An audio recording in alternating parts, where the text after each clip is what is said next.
On January 21st, 1793, the ill-fated King Louis XVI, 1754-1793, was executed at the Place de la Révolution.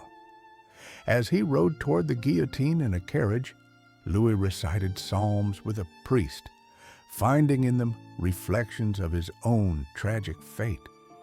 The streets were so crowded that it took 2 hours for the procession to reach the execution site.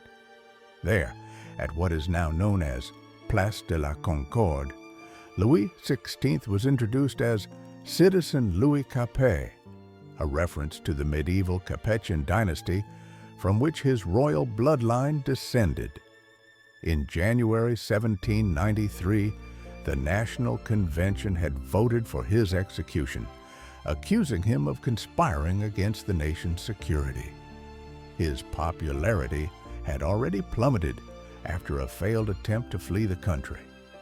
Just 4 days after the vote, the king's head rolled onto the scaffold.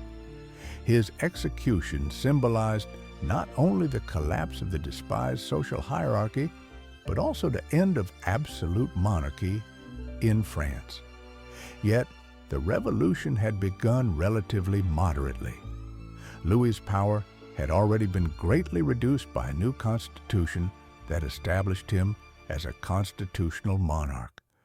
On September 21st, 1792, the monarchy was formally abolished, and the French Republic was proclaimed. Only months later, in June 1793, the radical Jacobins, under the leadership of Maximilien Robespierre, 1758 to 1794, seized control. Thus began the true reign of terror, with the guillotine working relentlessly.